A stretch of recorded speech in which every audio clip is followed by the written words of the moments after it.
What's going on, YouTube? Today I bring you my Week 6 predictions for the 2021 NFL season. We're currently 52-28. I recorded this video once already and then the footage got corrupted. Don't you just love it when it happens? I don't. Without further ado, let's get into our first game. And tonight, Thursday night football, we have the Buccaneers going to Philadelphia. Buccaneers offenses look great. Tom Brady may be playing the best football of his career. The defense, on the other hand, been a little underwhelming. I mean, they've been in some close games, especially against some of those better offenses. The pass rush has been underwhelming for what it should be. The defense, the secondary mainly having a lot of injuries. Levante David now injured as well.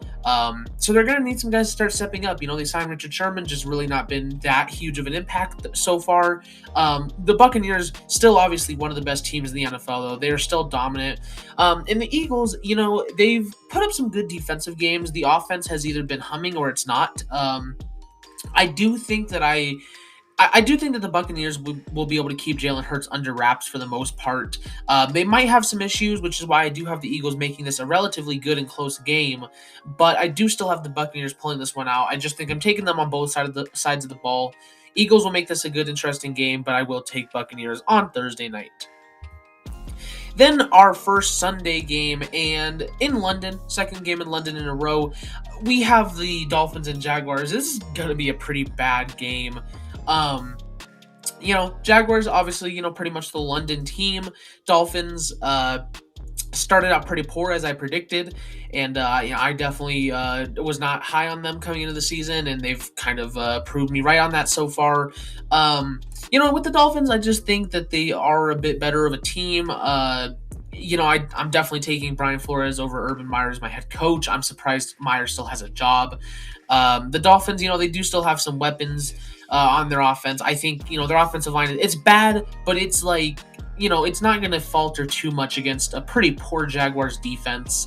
And that offense has just struggled. The Dolphins defense actually hasn't been that good this year, but I do think that they'll be able to at least keep Trevor Lawrence under wraps. I think it'll be a low-scoring defensive game with the Dolphins ultimately pulling the one out and covering the spread in London, and the Jaguars drop down to 0-6. Again, I think Urban Meyer's fired anytime now.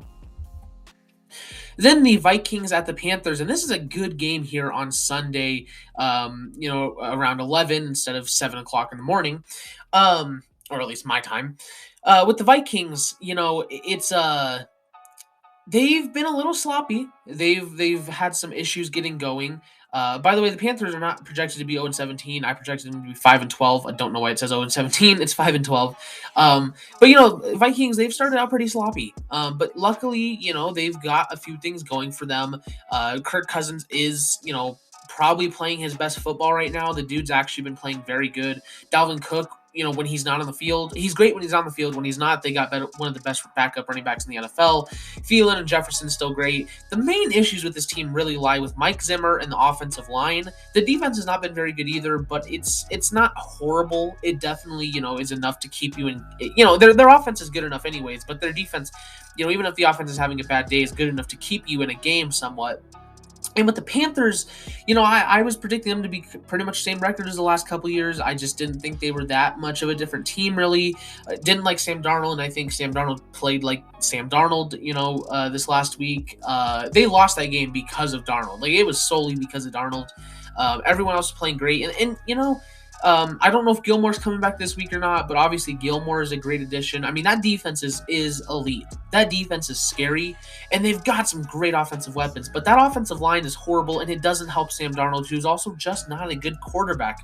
Get this team's an offensive line and a quarterback, and they're a legit Super Bowl contender, but I think that's just a little bit too much to handle. Again, I think the Vikings defense, it's not horrible. It could be better, but on Danielle Hunter's good days, he's great, and I think this could be one of his good days, feasting on a very poor Panthers offensive line.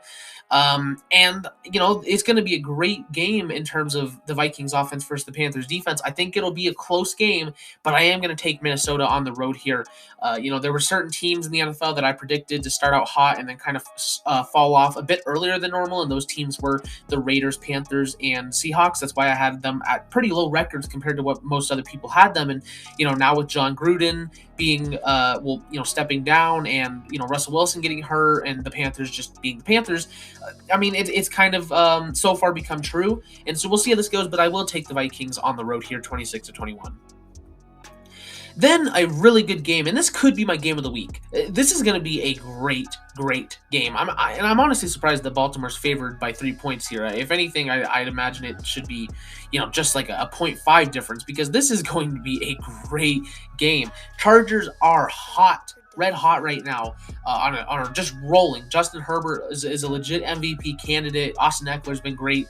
Mike Williams having a career year. The offensive line playing so much better, and the defense, Derwin James coming back. It's all going. And Brandon Staley just done an amazing job. He was my favorite coach hire of the offseason, and he's really he's been well. He's been more than good this year. And then you have the Ravens, who are also just rolling right now. That was almost a loss against the Colts. That first half was pretty embarrassing, but then Lamar, I think at this point, Lamar, there should be no more Lamar's a running back, he can't pass. Even I was saying I need to see Lamar pass first. The dude showed more than enough. He is one of the best passers in the NFL. You add on to that elite running ability, and some great pieces around him on that team. The defense, it does need to step up. That's the only reason that they've been in some close games, because the defense has struggled. They've been very blitz heavy, and that's not good when your corners just are not playing good man coverage. Marlon Humphrey has been lackluster this year, and losing Marcus Peters has really hurt, even though Anthony Everett, I think is his name, has really stepped up, or maybe it's Everett. Either way, they've had a few guys step up. Odafe Oweh has been great for them. Calais Campbell, he seems to be playing a bit better than he did last year, right? They've got a lot of stuff going for them. They're 4-1. They're also red hot. But I'm going to take the Chargers in this one. They played tremendously well last week. A team like the Browns, the way that the Browns played last week, 99 out of 100 times, the Browns are winning that game. And they couldn't, because the Chargers are just that good. I just think, I'm taking the Chargers over them because I feel like they're a bit more complete. I think they've got a few more playmakers on the defensive side of the ball. Again, it'll be a close game. I could see it going either way. It's going to be a great game, but I will take the Chargers here on the road. Then moving on to the Rams at the Giants, and I think the Rams take care of business pretty easily here. They're big favorites for a reason. Giants have been really struggling. The weird thing is that Daniel Jones has actually been playing decent. You could almost say better than decent recently. It's just not led to wins. They've had a few guys stepping up. Kadarius Toney. He went insane last. It was either last week or the week before that, but he went insane. Had 180 yards. The offensive line, it's not been, I wouldn't say it's been out of this world bad, but it's been bad. It's not helped Daniel Jones, that's for sure. And then the defense, especially. The defense has just been disappointing. Again, Giants were a team that I was just a little bit lower on than I think some other people were. And, it's just they've not played well so far. Joe Judge just doesn't look very competent as a coach to me. And the Rams, on the other hand, besides that 1 week against the Cardinals, they've been pretty dominant for the most part, firing on all cylinders, really. Aaron Donald should have a feast day on this offensive line. I'm going to take the Rams here, handling business in New York.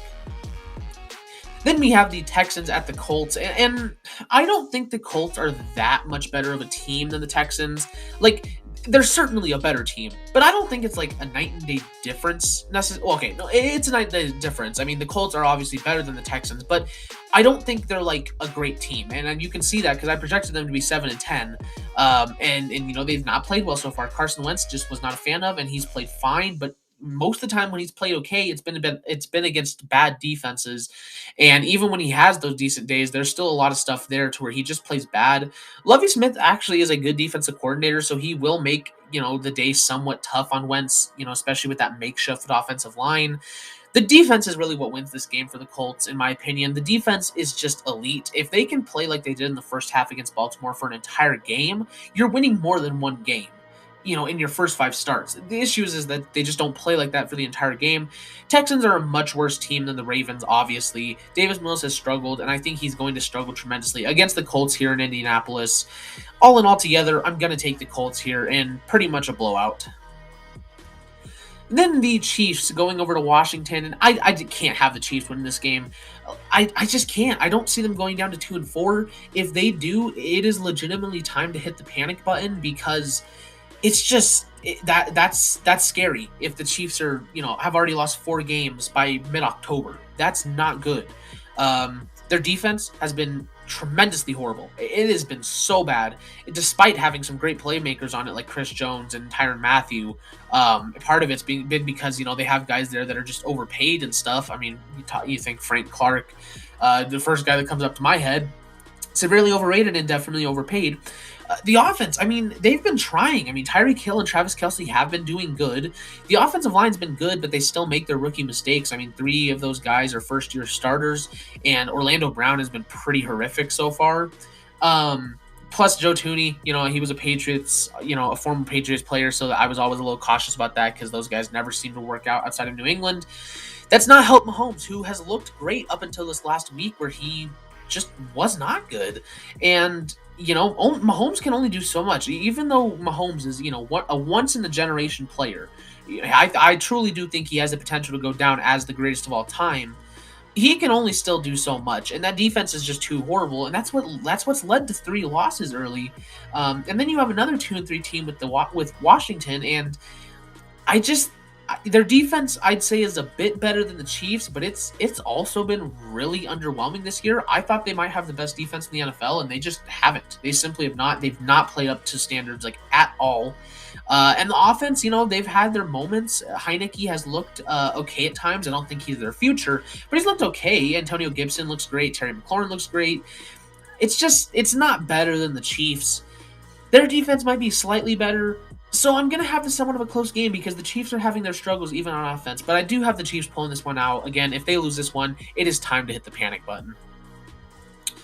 Then an NFC North division game with the Packers heading over to Chicago, and I've got them taking care of business pretty much. I think Justin Fields might have his best game yet. I've been a pretty big Justin Fields hater, and he's played pretty badly so far. He's made some smart plays and stuff, but there's a lot of other stuff to where it's just it's worries I even had coming out of Ohio State, just holding onto the ball too long, taking sacks. He's not really used his running ability all that much. I think he could have his best game yet. The Packers don't have Jair Alexander. They don't have Zadarius Smith. But at the end of the day, I still think, they're better on both ends. The Bears defense has actually been playing pretty good. I mean, they just beat the Raiders for a reason. I mean, part of that's because, the Raiders were a bit of a fake team and, stuff going on with them. But, yeah, I mean, Fields might have his best day yet, but that doesn't necessarily mean he'll be great or anything. I still have the Packers pulling this one out, taking care of business in Chicago, and improving to 5-1. Bears, they've just been I mean, I don't expect them to win many more games from this. I'm not a believer in Justin Fields. I mean, they'll probably win more than 3 games. I don't think they'll lose all the rest of the games, but I still think they'll be a pretty poor team overall. And then moving on to the Bengals at the Lions. I'm going to have the Bengals barely pulling this one out. The Lions are a much better team than 0-5. It's really sad, actually. I mean, seeing that video of Dan Campbell crying, I'm really just told me that, he's the right guy, because he really does truly care, and he is trying for that Detroit team. It's just they've been so unlucky. With the Justin Tucker kick and the Vikings kick, they became the first team in NFL history to lose 2 weeks in a row to 50-plus yard field goals. They're just unlucky. I mean, really, they should be probably 3-2 right now, but they're 0-5. They're Lions, and they're just unlucky like that, and they're going to get a high draft pick, and I think I truly do think that they have something. They have some great young pieces around them. I think they've got a better culture than they have in a long time with Dan Campbell. I said it when they hired him. Like, if there's anyone that's going to work out as a coach in Detroit, it's Dan Campbell, and he looks like the right guy to me. Uh, at the end of the day, I still have the Bengals pulling this one out. They've been much better than I predicted, and I wanted to give them more than 3 wins. I just didn't know how they'd perform, didn't know about their defense, didn't know how Joe Burrow would react. Joe Burrow and Jamar Chase have been going off. Jamar Chase has a legitimate case for Offensive Player of the Year right now, not just rookie. The offensive line has been still pretty poor, but like Jonah Williams in specific has actually played really solid. Joe Mixon playing nicely. And mainly the defense has been the surprise, just because the defense has played much better than I thought they would. And so that's already led to 3 wins. I have them improving to 4-2 here. I really want to give Detroit a win here in Detroit. I just can't, unfortunately. I don't think they're a better team than the Bengals, but they are a better team than 0-5, and it's kind of sad to see them sitting there with no wins right now. And then moving on to our first Sunday afternoon game, my game of the week is going to be a good one. Cardinals at the Browns. And I mean, yeah, this is going to be a crazy matchup. If the Browns played like they did last week, they're winning this game. Like I just said, 99 out of 100 times, if you play like that, you're winning that game. They just got unlucky and had that one time last week against the Chargers. The Cardinals have been good. Do not get me wrong. But I think in Cleveland, again, if you play like you did last week, and I think they fully can, they're a team that I like the culture that Stefanski has built. I don't think they're a team that's just going to kind of give up after playing like that and still losing. I think they're going to go back out there and try to do that same thing again. I think they can go out there, and I think they can win this game. Cardinals can certainly win it as well. I mean, I'm going to say this every single week, pretty much for the rest of the season. That 8-9 prediction is going to haunt me. I'll say this every video too. Like, at a point, I had them winning the division. I had them going to the divisional round. Like, I was high on the Cardinals. I just didn't know how that defense would stack up. And luckily for them, their guys have been playing great, especially Byron Murphy. He's been the big surprise, and they needed Byron Murphy to step up there, and he did. So, Cardinals, they've been firing all cylinders. Kyler Murray is my MVP as of right now. James Conner is legitimately a good running back over there for Arizona. The offensive line, much better than people were saying. I was always a little confused why people hated it so much, but it is better than people were saying. So either way, I see this game going either way. I don't think Cleveland should be favored by a whole 3 points, similar to the Baltimore game, but I do have them pulling this one out just by a point. It is going to be a fantastic game, but I just think if you play like you did last week in Cleveland, you can pull this game out, but I could definitely see the Cardinals winning this one as well. My game of the week. Then the Cowboys at the Patriots, and Cowboys, similar case where their record prediction is just going to hurt me. 8-9. I didn't think their defense would be this good this quickly. Simply putting, Osa Odigizua and Micah Parsons have been absolutely phenomenal as rookie pass rushers for them. You add on Trevon Diggs emerging the way he has. He's let up a good amount of yards, but he does get those interceptions, and he doesn't let up touchdowns, which to me is more important than, letting up yards. It's not good, obviously, to let up the amount of yards he does, but I'd still prefer him to get those picks and not allow those touchdowns if it means giving up those yards. And they've just had a few other guys step up, on that defensive side. Dan Quinn, we knew he was a good defensive coach. I didn't think if they were going to be good this year, I didn't think it would be this quickly, but they've been great right out of the gate. And the offense obviously been good. Zeke finally starting to regain some of his form. Dak looking great, probably your comeback player of the year. CD and Amari going off. The offensive line, been one of the best in football.